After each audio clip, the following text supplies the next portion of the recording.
Hello and welcome everybody to a brand new episode of the Wind Up Podcast. I'm your host Mike of MTGA Wines. Welcome back to another show. This is going to be a fun one for me to get into because there's a lot of stuff we're going to cover today that is very fresh of mind. It's things that we're working on literally this week, right now, as we prepare for the rest of the season, for bottling, for harvest, and all the good stuff that's to come for the rest of the summer and through the fall. It's going to be a great one. We're rested and relaxed after the craziness that was Memorial Day weekend, right into some auction Napa Valley festivities. And now I finally get to buckle back down and handle all of the logistics surrounding the rest of our season. And that's what we're going to be talking about today is logistics. What are the things that are kind of the part of the backbone of winemaking from the logistics side? We've talked a lot about business. We've talked a lot about the winemaking side. What are the little nooks and crannies of things that you have to do in order to get grapes from a field to a winery, made, and eventually into a bottle? So that's what we're going to be talking about today. For those of you that are interested in kind of more in depth of just specific winemaking kind of geekiness, don't you worry. We will cover that. We touched on it a little bit in the first couple of episodes of this podcast. As we get closer to the harvest season, we're going to dive in more and more into that. So never fear, we will cover it. But this is kind of one area that we really haven't gotten into just yet. And especially given the last few years of, all of us hearing supply chain, issues, that was something that impacted us greatly. So I'm going to try and approach this from kind of what a normal year flows like without any crazy supply chain issues. But we'll touch on those a little bit, just kind of the challenges and how we overcame some of those things as we were progressing through 2021 and especially last year in 2022 is when it happened to hit us personally the most. So here we go. And I'm going to start with the harvest season. I'm not going to start with like a January 1 part because there's a lot of stuff that's happening already by that point. So we're going to start with kind of the harvest season, the logistics involved, and then we're going to work our way all the way around the calendar year to get back to the harvest season and just getting the wheels moving all the same direction at the same time. So you've decided to make wine. You have grapes that you've either contracted with, you've worked with a grower, you have your own property, whatever the case may be. The farming is going splendidly. You're getting ready for the harvest season. You're going to be making some wine this year. There are a handful of things that you need to do. One, and this is something I'm not going to bore you with here today, but licensing and permitting always helps. It turns out that alcohol, no matter what state you're in, is regulated very, very heavily, and there's a lot of hoops you need to jump through, lots of paperwork, lots of fees and things that you need to pay to your state and even the federal government to make you a legitimate alcohol business. So that's probably number one on the logistics side of things, is just the compliance side of things and legally making sure you can operate as a wine business. We're not going to touch too much into that. It's super, super boring. It's a lot of paperwork. Typically, folks like us, we hire people to do that stuff for us because it's just a pain in the ass. The handful of times I've actually done it, actually the last time I did it, short sidebar, this is why it's such a pain. Brittany and I literally moved across town, so we had to change our mailing address with the state of California and the wine side of things. We were redoing some permits as well anyway, so we wanted to make sure that we kind of got that all set up and ready to go. However, just to change our address, we weren't even changing a zip code. We were just changing a street address within the same town. It was 14 pages of paperwork and 3 meetings. Ugh. If there's one thing that annoys us more than anything else, it's the logistics behind the compliance side of things, because it's just a rat's nest of bureaucracy that makes no damn sense. But that's as much as I'm going to say about it, because just multiply that by 100 for whatever you're trying to do. That's basically the logistics of compliance in the wine industry. It's just obnoxious, and every single state is like that. Whether you're shipping from California to another state, whether you're just trying to make wine in your home state and distribute it within that single state, it's just a mess. It's an absolute mess. Some things are easier than others, but realistically, it's a chore no matter which way you slice it. So that's logistics number one. You've decided to make wine, but you got to dot your I's, cross your T's, and make sure that you can legally make alcohol and eventually sell it, hopefully, as well. So start with that. Number two, you got your grape source lined up. Whether you're farming it or you're purchasing those grapes from somebody else, in either situation, you have your grapes lined up. You typically have a vineyard crew or a farming company that you've hired that helps you manage it and will eventually help you pick those grapes. And when it comes harvest time, this is typically how we operate. We'll try and give folks a decent amount of heads up to say, hey, we want our grapes to come in on XYZ day within the next couple of days, within the next week or so. For me, I try and give folks maybe a 5-day heads up, maybe 7 to 9 days, depending on how busy they are and based on what the weather is doing outside. We're always looking at the forecast. That dictates a lot of what we do during harvest, as you might imagine. It is farming after all. But that helps us logistically plan and have a little bit more of a calendar in our heads so that we can figure out kind of the chain of events that's going to occur within the next couple of weeks. From there, you get that pick date on the docket. So you have it on the calendar, you confirm it with your picking crew or your vineyard foreman, whoever it may be, and you move forward with it. Now, there's a few things you need in order to pick your grapes. One, typically if you're outsourcing your grapes like we do purchase grapes from other folks. We do, for our family, they do own some of their own vineyards, like my father does or my mother does. So they have some of their own equipment for this as well. But you need to make sure you have your crew, picking bins, gloves always help, some sort of pruning shears or scythe so that you can chop the grapes off the vine ever so gingerly and place them into a picking lug or bin that can hold a decent amount of fruit. And then you need the larger, typically what we use are the half-ton bins, where grapes will get dumped into, consolidated before they end up actually getting transported to the winery. On top of that, you probably need a tractor, a four-wheeler, a trailer, things of that nature, so that you can move things around as you see fit. You're also making sure that those half-ton bins that you need for picking are there pretty much a day ahead of time, if not earlier than that, just to make sure that you don't have to worry about it later. There's nothing like waking up at 3 a.m. to go pick grapes and realizing you don't have everything you need to get that job done. Believe me, I've done it before. It's the worst feeling, and you want to try and be as prepared as possible because there's nothing like being stressed in the middle of the night. It's terrible, especially when you're under the gun to get something done. And if a crew's waiting for you, that's not going to fly. So you really, really, really need to make sure it's dialed in come the harvest season. So once you have all that equipment, the crew, and everything lined up, your grapes get picked, and the winemaking is going to begin here shortly. You also sometimes need to organize trucking. Some vineyards will supply trucking that'll be included typically within the price of the grapes, so that way they can deliver the grapes to you as soon as they're ready to rock and roll. Very similar to that's pretty much all the vineyards we work with, save 2 of them. Grapes will get picked and they will be delivered shortly after they're done picking. That way, that next morning, we can start making wine. There are a couple places where you might need to organize trucking, and this is for a couple of our vineyards actually that are a little bit further away. So you got to organize trucking, whether you're doing that yourself with your own truck and trailer or flatbed, or you're paying, a transport company to do it for you. There's plenty of ways to go about it.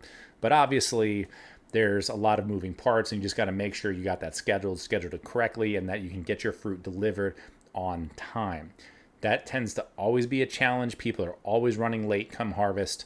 So typically what we do is we say, hey, just be there early to make sure it's ready so you can get the grapes here early before it gets too hot during the day. We want to try and keep that fruit nice and cool as we start crushing it.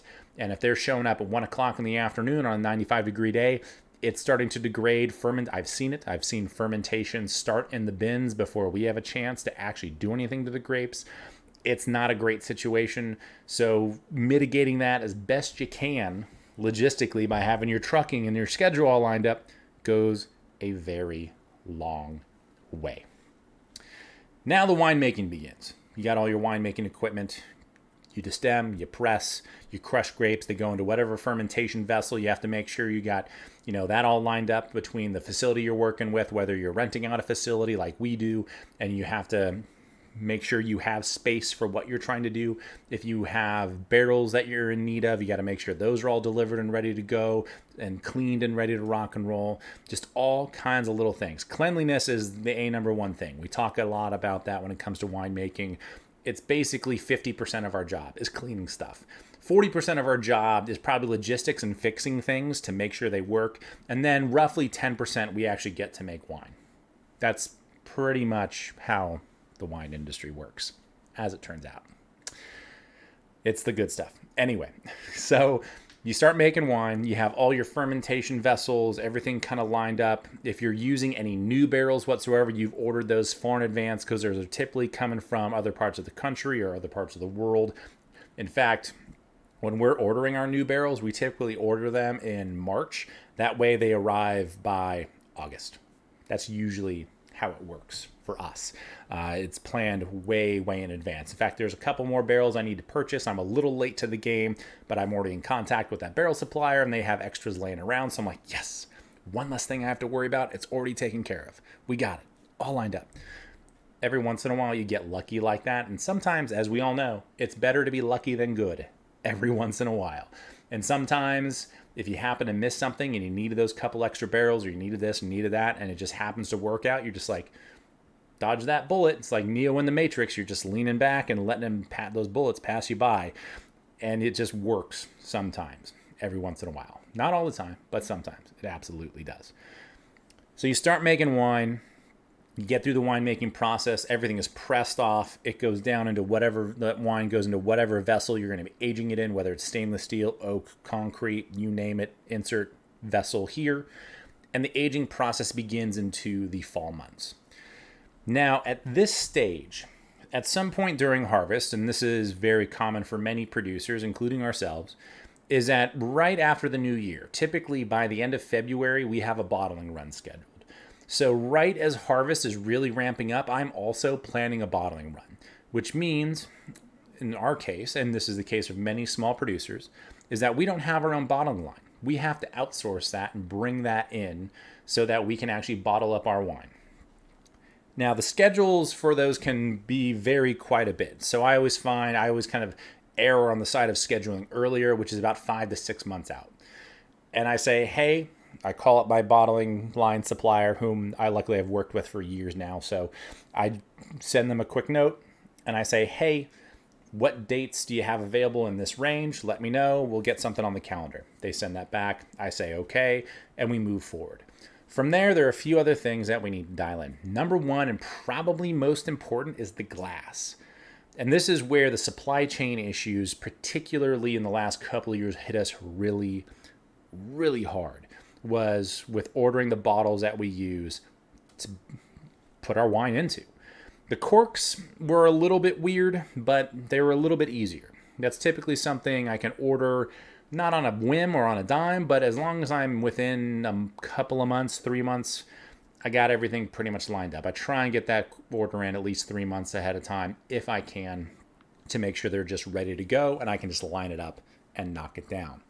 When it comes to labels, that's another kind of 3 to 4 month range. Make sure those are submitted, ready to go. Maybe if there's some, little side project or something that I want to bottle sooner rather than later, you can kind of turn on a dime with that a little bit, not too much. Definitely by like 2 months out, I'm like, I got to have all this dialed in. That way we can just move forward. Foils, the little capsules that go on top of the bottle. Those, if you're custom ordering those and you have your own design for them, you got to order those way in advance, like way in advance, like months and months and months in advance, because a lot of them are actually, at least for like the company we work with, a lot of it comes from Spain. And to get a custom order, freighted all the way over here in time for bottling just takes months and months. And if you're going to pay for air freight, which is outrageously expensive, listen, if you got the money to burn, no harm, no foul. But if you're trying to save a dime, planning ahead, always helps. So you got to get your foil order in super early. If you're using generic foils that are just black or a certain color that works and that you got them in the warehouse, here locally, you can just order them. Typically sooner the better to make sure they have the stock available. I've definitely messed that up before where I went to order foils. They were out of the size we needed. I'm like, well, we're just going to bottle without foils this year. That happened years ago, luckily enough. So now we try and get that order in pretty early as well. So not only are you making wine come the fall, but you've got all these other little, what we call the dry goods that you need for bottling wine that are officially coming into the fold that you need to make sure that you have on order for the winter months. So in the back of my head, in it's June, so July, August, September, in about 3 months, I'm going to start planning that bottling run, which means I'm going to be dog tired, fueled on basically caffeine and whiskey alone in the middle of harvest. Well, it has been a really cool, mild year so far. So maybe harvest will get pushed back for us and I can actually do this without having to be too stressed about it, which would be really nice, I guess, kind of. But that also means we're picking grapes in like late October and November, which is a whole nother conversation. Anyway, once you get all that stuff dialed in, now you're kind of lined up for your bottling run in the new year. Whether that's happening in February, March, you just make sure that you kind of know. We know we want to age our white wine and our rosés and things for maybe 6 months total. So with that, February is when we want to bottle, which means you backtrack that 5 or 6 months, and that's when you got to start planning it. So basically, when those grapes are getting harvested, or a month after they're harvested, we're planning the bottling run for them. So logistically, it's just a lot of balls in the air, especially when it comes for bottling. It's why, my kind of tongue-in-cheek joke about winemaking is that it's super, super fun, and it would be even more fun if we didn't actually have to bottle it. Because logistically, bottling is just kind of a nightmare. All those vendors that I just mentioned, between corks, foils, glass, those are 3, and the bottling line, you got 4 right there. Oh, labels, so, 5 that you got to work with right out of the gate. Now, if you're screen printing your bottles instead of using, say, like a paper label, or maybe you're etching your bottles instead of using either the other two, now you're adding more layers of complexity and you have to get things dialed in a little bit more, depending on what you're doing. For us, there is a certain wine that we do screen print, and that takes a couple of extra months, so we got to make sure that's dialed in. In fact, we're getting some bottles etched right now for this upcoming run. It took 3 months just to get that glass done. So we went ahead and got that started in March. That way we just have the glass ready to go for an August bottling run. So it's just, again, lots of balls in the air, lots of things you got to plan ahead for. And during harvest, when you're planning a bottling run, your mind is other places. So that is probably, I would argue, one of the more, it's always a challenging time of year, but now you're thinking about something that's so out of sight and out of mind because it's so far into the future. It's easy to screw up the logistics. It really, really is. In fact, this last winter, I screwed up the glass order. I did not order enough, and now we have wine that's been in barrel a little bit longer. It still tastes great, but it has been in barrel a little longer than I would normally like. It still tastes very, very delicious. It has not really changed the characteristics of it, but it's not financially viable for us to rent a bottling line or hand bottle. We could hand bottle a full barrel, but for this wine in particular, it's not something that we want to do. We'd rather get it done professionally, so we're now looping it into another bottling run later in the year. Mistakes happen. We all know, whatever business that any of us are in, things get missed, things get overlooked, and every once in a while, you just got to eat it and say, well, we're going to figure it out on the other side of things. And that's what happened to me, literally, the last bottling run we had in February. So, and that was just me being too dog tired and just overlooking something in the fall as I'm planning that run. So you get through harvest, you have the run planned, you get into the new year, and now from the logistics standpoint, it's a little bit more mellow. If you've done your homework and you have all your dry goods lined up, your bottling run is all scheduled, you're good to go. Really the only thing that you need to focus on is the wines that you have in the cellar. You start blending, you start dialing in the exact volumes of everything that's going to be there. You can make small tweaks to some of those orders that I mentioned for all the dry goods, whether it's the corks or the glass, whatever the case is. Hopefully you can still make some tweaks if you have to. And from there, you're just taking care of business. For me, it's January is when I go into the cellar and I say, you know what, I'm going to taste through everything from this last harvest. I'm going to kind of get the lay of the land, where things are headed. I've got my little moleskin, like black notebook that I just make notes in. That way I can start planning for the rest of the year in terms of what needs to get done with some of those wines.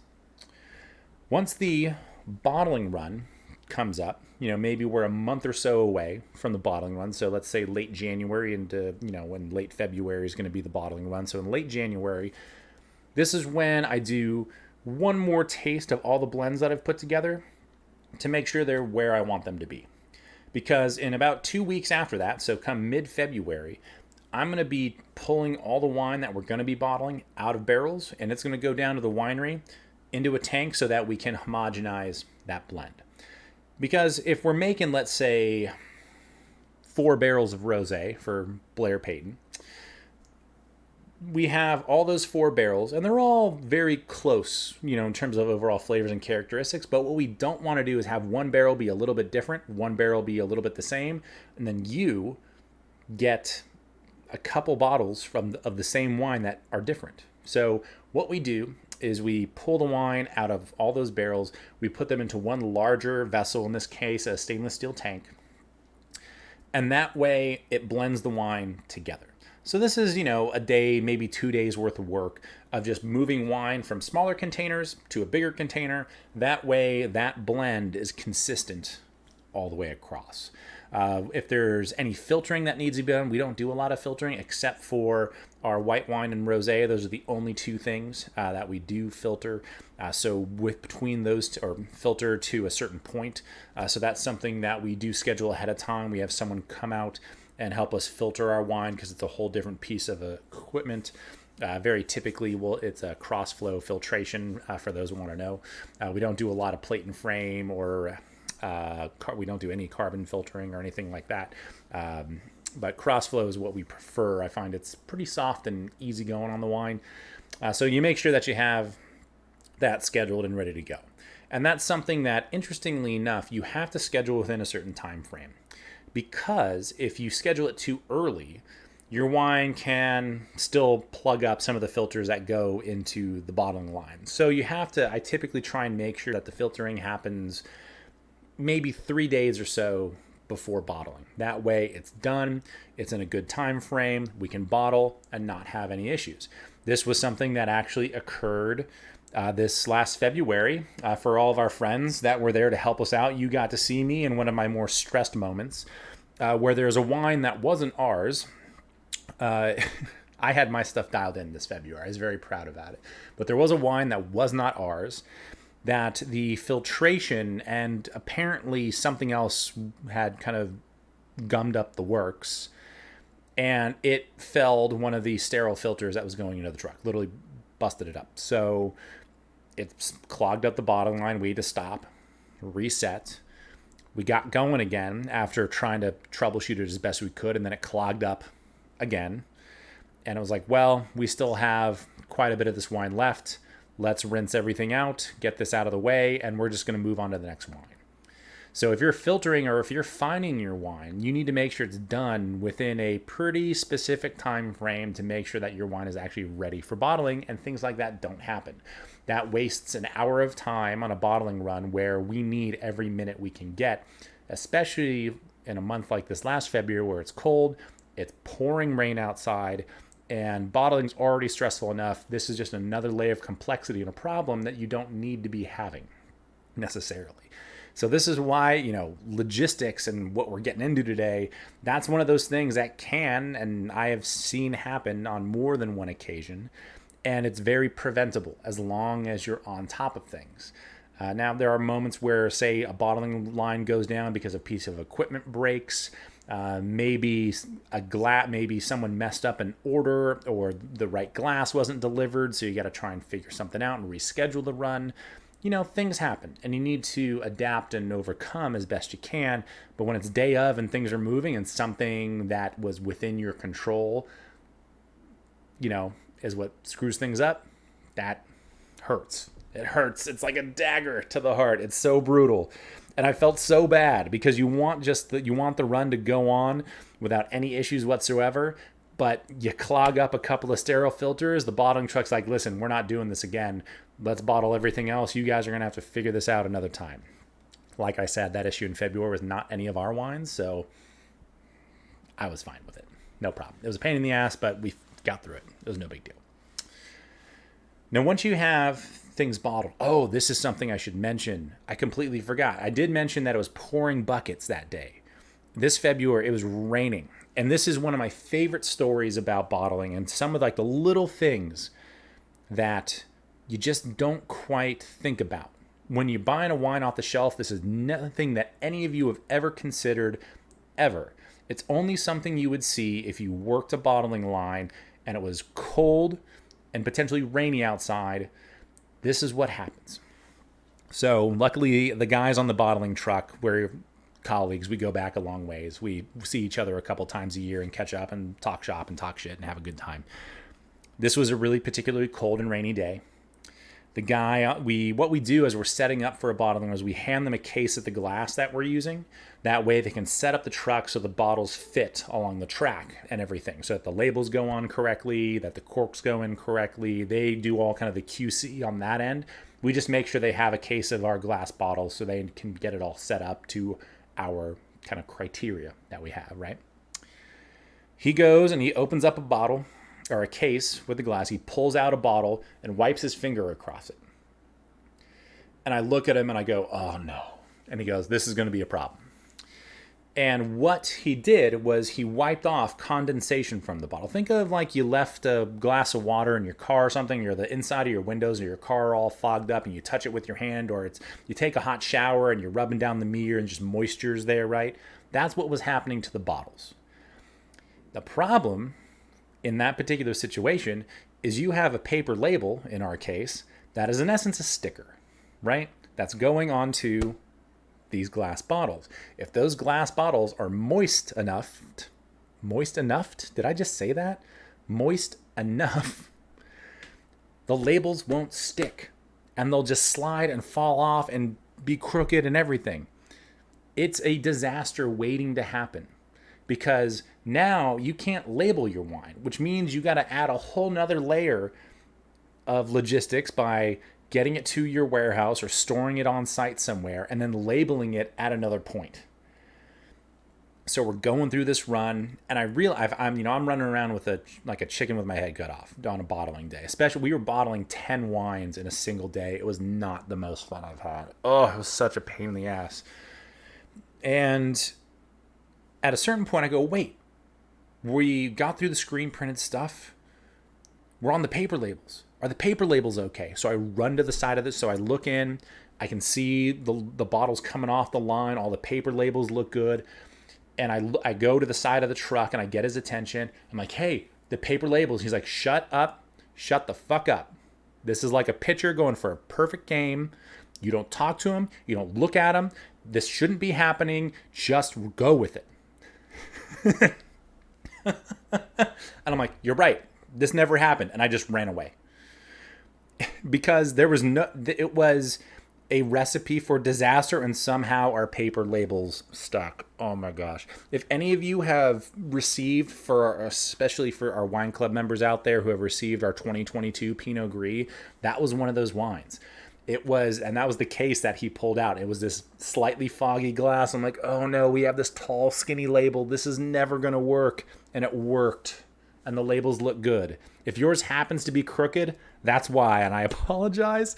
But that was something that, like, logistically, you're like, this is never something that you ever think about as a consumer of like applying a label to a bottle. You're like, oh, well, it just sticks on there, it wraps on, and you're good. Not necessarily. If it's cold, raining, and those bottles have a lot of condensation on them, guess what? Those labels might not stick, but somehow ours did. Bottling's the worst. It's the worst. You have all these vendors, all these things that have to come together to make it happen, and then something like that happens? Come on. Just give me a break. Just give me a break. This last February was definitely the biggest shit show of a bottling run that I've ever been a part of. And man, did the beer taste good afterwards. It was awesome. Absolutely awesome. So from there, you get through the craziest bottling run you've ever had, and you roll into the next month. And at this stage, you've organized trucking and things to probably take that wine. For us, all of our wines get stored at an off-site facility. That's how a lot of folks are. We don't necessarily have all the cases right on site because they just take up a lot of space. And you don't necessarily have a warehouse on property where you can do that. That's temperature controlled and the whole nine. So you outsource that. You truck all those case goods, all the wine that's bottled and finished and ready to be sold or stored for aging. You send that to your warehouse. And from there, you're back in kind of the normal loop of cellar work. Maybe you're preparing some blends. Maybe you're getting some racking done, moving wine from some barrels to other barrels. Maybe you're getting ready for another bottling run. And this is pretty much what happens to us, is that we get through the month of March. And as we get into April, I have my next bottling run already on the calendar. I'm starting to order my labels. I'm starting to order my dry goods, particularly glass. And now, as we get into May and into June, we're confirming that we have all those dry goods all over again. So there's logistically just the bottling runs. You kind of get out of one, you get a break, and then you're right into the next one. That's kind of how bottling runs are. They're a chore, a necessary chore to actually get wine to you so that you can enjoy it. Well worth it, very well worth it. I just like to talk a lot of trash about bottling runs because they're just a mess no matter what.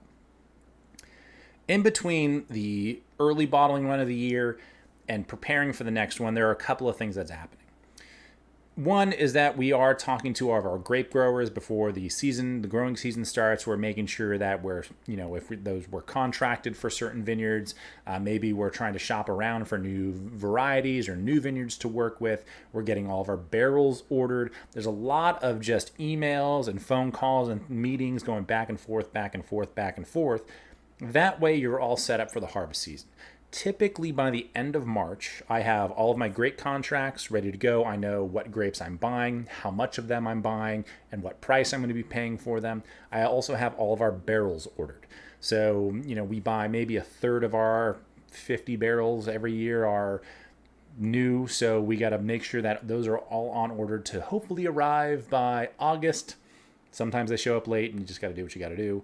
But you want them ordered as soon as you can. That way you have them set and ready to go for your harvest season or later on down the line in the fall so you can put your new wines into those new barrels. So between the months of March and into April, that's when all that gets dialed in. Then we're right back into planning for harvest and planning for the next bottling run. So you get all your harvest logistics, kind of the early stuff, contracts, barrels ordered, ready to rock and roll. Then you're into planning the next bottling run. And I'm not going to bore you with talking about the next bottling run because you already got to listen about the worst bottling run I've ever been a part of, which happened in February. This one's actually looking pretty good. We've got about 500 cases to bottle. It's not a huge run. It's going to be a good solid day's worth of work. We've got all of our everything's lined up, looking good. We even have a new wine that we're bottling. That's something that I don't have a label for yet, but we'll get to that. We'll get to that down the road. That's a after this run is over kind of problem. We're going to be handling some stuff just like the good old days when we started making wine. So behind all those things, it's just a little bit more cellar work. Right now we're going in a couple weeks ago. You're tasting, we tasted through all of our wines. A lot of folks right now are maybe doing some blending trials. They're kind of just preparing. A lot of what we do in the wine industry is preventive medicine. And logistically, it's no different. When you have bottling runs coming up, when you have harvest coming up, you're planning that so many months in advance because you want to be able to get there and do the work and not have to think twice. What is it? The failure to plan is a plan to fail. That's how that cliche goes.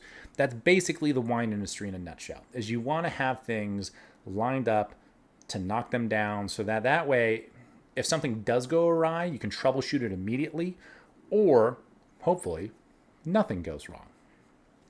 So as we get in through past the spring months, we get all of our harvest, all the stuff lined up between barrels and grapes.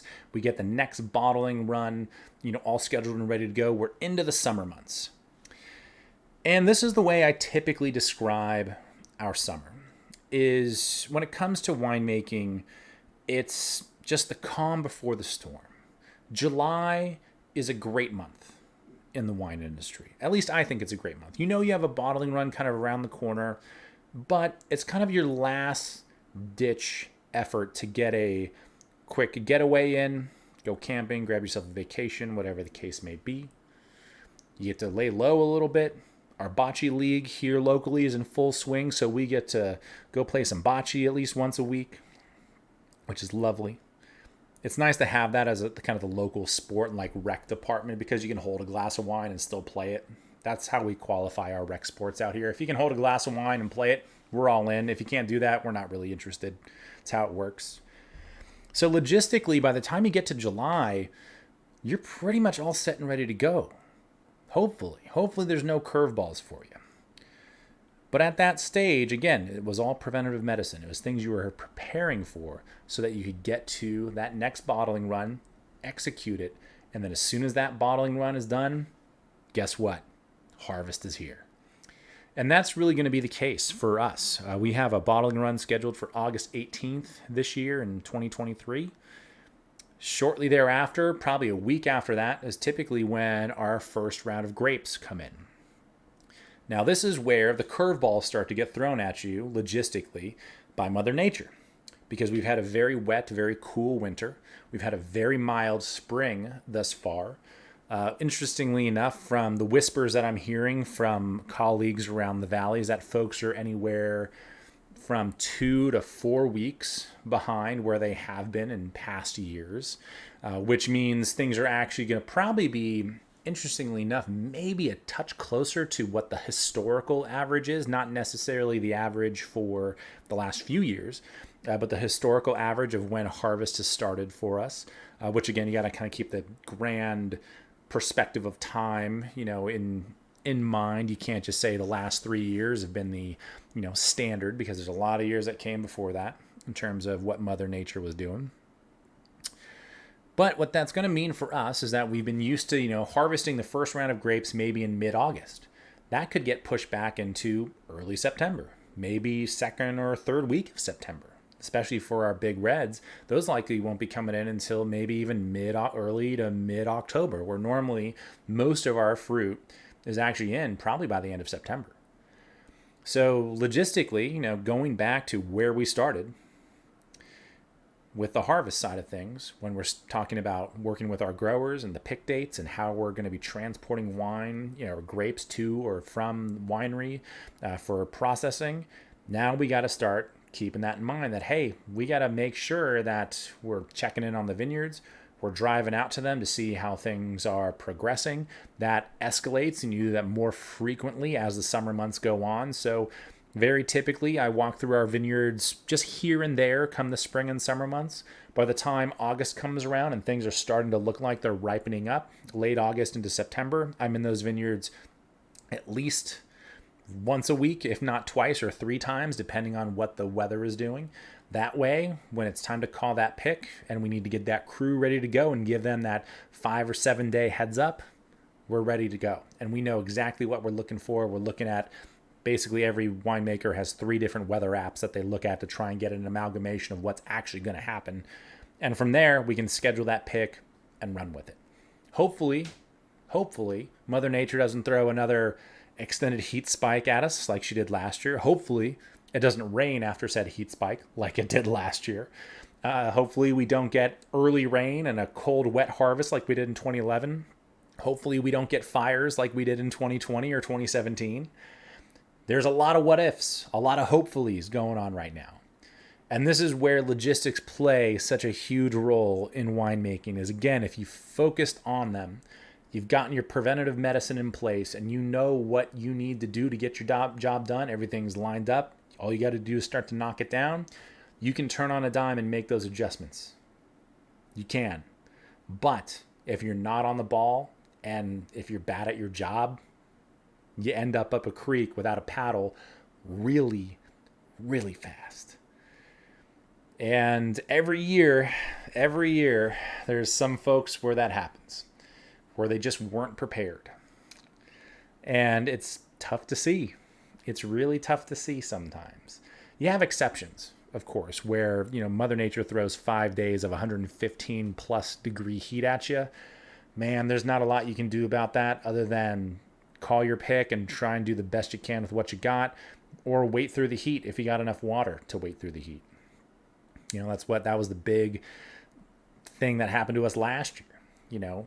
You try and have logistically all of your stuff lined up and ready to rock and roll, and then that curveball comes at you. Whew, and it was a mean one. There's no batter that can hit that curveball. We talked about fouling off pitches as an analogy for harvest, and sometimes that's just what you got to do. You got to foul off a pitch so you can see the next one, because the next one you might be able to hit. 115 degree heat for 5 days, you're not hitting that pitch. You're going to take a swing. It's probably an emergency swing, and hopefully you make some contact. That's the goal. That's the goal. So even when you have all of your logistics kind of lined up, ready to knock it down, there are still crazy things that happen, whether it's, say, a filtering issue that is out of your control, whether it's a heat spike or a rainstorm that Mother Nature throws your way. We all know this, that in every career path, there are things that kind of get thrown at you that you don't see coming.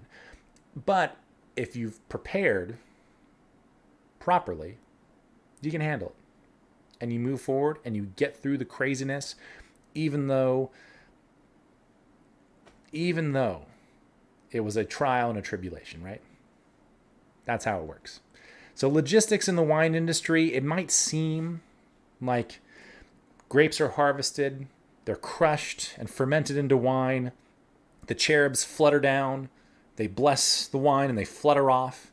Wine's been made, and then we calmly, coolly, and collectedly bottle it and start sending it to your front door or local wine shop or restaurant, whatever your style business is, right?